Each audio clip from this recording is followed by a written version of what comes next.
ହାତୀ ଭାଙ୍ଗିଲା ଘର, ଅଳ୍ପକେ ବତିଲେ ପରିବାର ଲୋକ। ମୟୂରଭଞ୍ଜ ଜିଲ୍ଲା ରାସଗୋବିନ୍ଦପୁର ରେଞ୍ଜରେ ହାତୀ ଉପଦ୍ରବ ଜାରି ରହିଛି।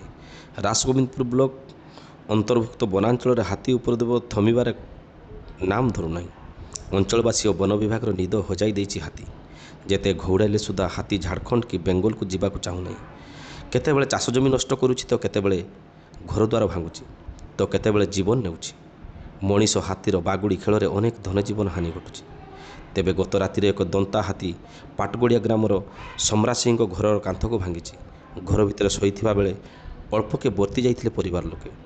ପରେ ଆଉ କିଛି ହାତୀ ପଲ ମହୁଲିଆ ଗ୍ରାମର ଆଖପାଖ ଅଞ୍ଚଳରେ ଚାଷ ଜମିରେ ପଶି ଖରାଟିଆ ଧାନ ଚାଷ ନଷ୍ଟ କରିଥିବା ଦେଖିବାକୁ ମିଳୁଛି। ଲୋକେ ଘଉଡ଼ାଇବା ପାଇଁ ଚେଷ୍ଟା କରିଥିଲେ ସୁଦ୍ଧା ହାତୀକୁ ଘଉଡ଼ାଇ ପାରିନଥିଲେ। ତେବେ ରାସଗୋବିନ୍ଦପୁର ବନ ବିଭାଗ ପକ୍ଷରୁ 80ରୁ ଅଧିକ ହାତୀ ପଲ ଘଉଡ଼ାଇବାରେ ସଫଳ ହୋଇଛି। ବର୍ତ୍ତମାନ ରାସଗୋବିନ୍ଦପୁର ଅଞ୍ଚଳରେ ମାତ୍ର 4ଟି ହାତୀ ଥିବାବେଳେ ଅନ୍ୟ ସମସ୍ତ ହାତୀ ବେତନଟୀ ରେଞ୍ଜ ଅନ୍ତର୍ଗତ ବିଭିନ୍ନ ସ୍ଥାନରେ ରହିଥିବାର ସୂଚନା ଦେଇଛନ୍ତି ରେଞ୍ଜର ଘନଶ୍ୟାମ ସିଂ।